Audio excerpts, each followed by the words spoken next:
Checkpoint 1.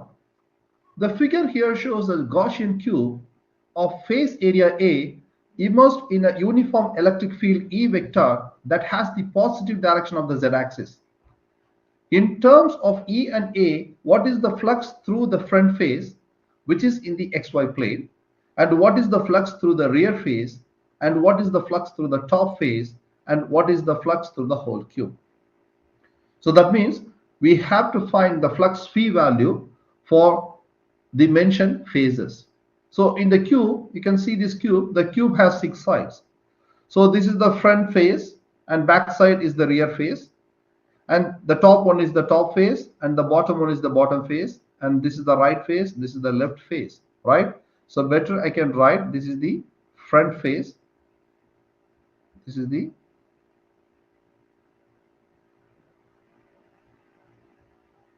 front face, and this one is the rear face, and this part is the right face, and this one is the left face. The top one is the top face and the bottom one is the bottom face. So we have 6 sides. Now you can see the electric field are exactly in the same direction of the z-axis. That means the electric field is pointing towards the positive direction of the z-axis, that means k cap, right? So now we have to use the formula flux phi, which is equal to electric field multiplied by area vector. Clear? So now we have to apply this rule for each phase. So what is mentioned in the first question, we have to find what is the flux coming through the front face. So if you see this front face, the area vector, so the area vector is exactly pointing towards the same direction of the z-axis. So that means your electric field is also pointing towards the positive direction of the z-axis. The area vector of the front face is also pointing towards the positive direction because the area vector is perpendicular to that face, right? So based on that, we can write this rule for the first question, the flux phi for the front face, which is equal to electric field vector multiplied by k cap, right? And then the area vector, after you integrate, you have area vector. Area vector is also pointing towards the positive direction of the z-axis. So we have k cap. So k cap dot k cap becomes 1. So E dot A, which is equal to EA. So the answer for the first question is EA, electric field multiplied by area. Now we have to do the same thing for the rear face, which is the back side.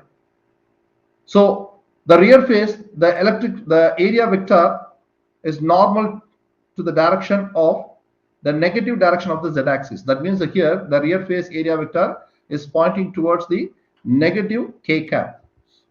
So we have to apply this very carefully. So the flux through the rear face, which is electric field multiplied by positive k cap as mentioned in the figure.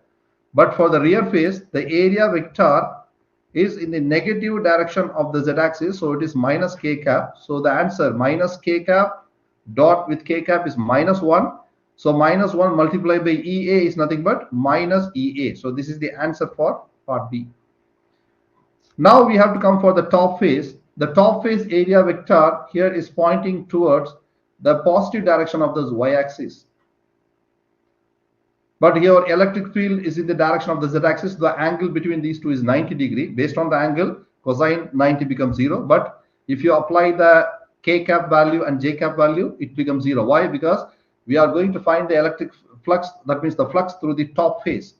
So for the part C, the flux through the top face, which is equal to electric field is pointing towards the positive direction of the z-axis. But for the top face, the area vector is pointing towards the positive direction of the j cap. So j cap dot k cap becomes 0. So the answer for part C is 0. Now we have to find the flux for the whole cube. You can see this is the cube. You have 6 sides. So actually what will happen when you find the flux for the whole cube? From the front face, it is pointing towards the negative direction of the z-axis. Back side, that is the rear face, pointing towards the negative direction of the z-axis. Likewise, the top is moving towards the positive direction of the y-axis, the bottom pointing towards the negative direction of the y-axis, and the right face pointing towards the positive direction of the I-axis, that means x-axis, and the left face is pointing towards the negative direction of the x-axis. That means the positive and negative get cancel each other. So if you find the flux for this whole cube, what will be the answer? The answer for part D, the flux through the whole cube, again, which is equal to 0. Why? Positive would get cancelled with the negative. So for each side, because the cube has 6 sides, so the right side points positive direction of the x-axis, left face pointing towards the negative direction of the x-axis. Likewise, remaining 4 sides will cancel each other. So the answer for the last part, the flux through the whole cube, which is equal to 0. So this is the answer for this question. That's it. Thank you.